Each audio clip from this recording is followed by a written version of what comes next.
Outer Mongolia, officially the Mongolian People's Republic, was ruled by the communist government of Khorloogiin Choibalsan during World War II and was closely linked to the Soviet Union.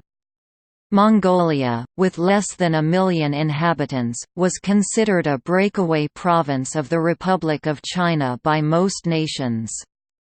Throughout the war with Germany, the country provided the Soviet Union with economic support, such as livestock, raw materials, money, food and military clothing, violating Mongolian neutrality in favor of the Allies.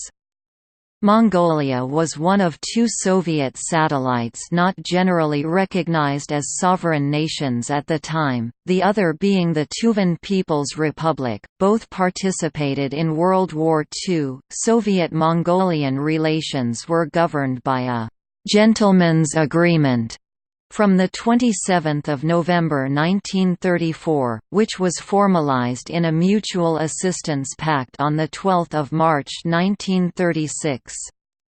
This treaty created a mutual defensive military alliance, and also pledged both parties to remove troops from the territory of the other when the need for military assistance had passed.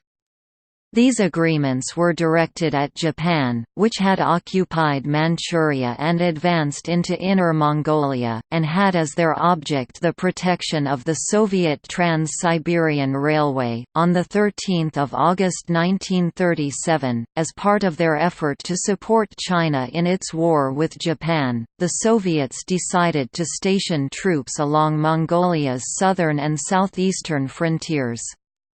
To obtain the Mongolian government's consent, elaborate Japanese invasion plans were forged. On 24 August the Soviet Deputy Minister of Defense, Pyotr Smirnov, and a small staff arrived in Mongolia to oversee the transfer of the Soviet 17th Army. The arrival of the Soviet Army coincided, as planned, with a series of intensified terrors and purges, the Great Terror.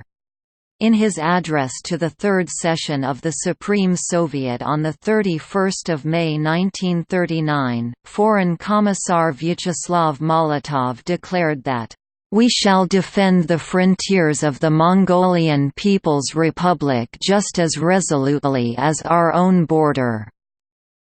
Mongolia was heavily involved in the Soviet-Japanese border conflicts, most notably the 4-month-long Battle of Khalkhin-Gol May to September 1939.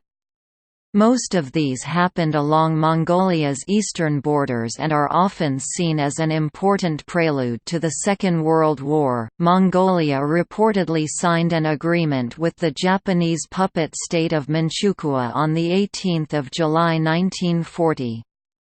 In the Soviet-Japanese Neutrality Pact of 13 April 1941, the two powers recognized the neutrality of Mongolia and its place with the Soviet sphere of influence.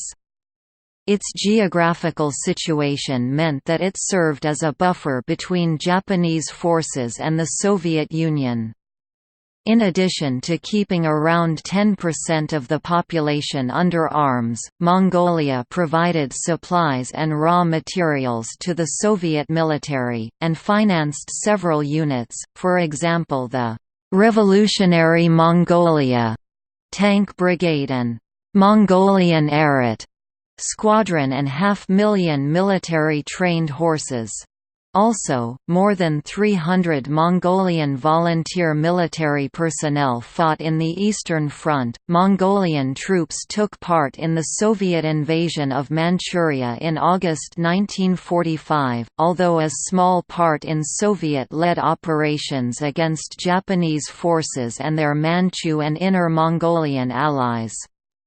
During the 1945 campaign, the Mongolian troops were attached to the Soviet Mongolian Cavalry Mechanized Group under Colonel General I. A. Pliev. The Mongolian units were the 5th, 6th, 7th and 8th Mongolian Cavalry Divisions, the 7th Motorized Armored Brigade, the Armored Car Brigade and the 3rd Artillery Regiment.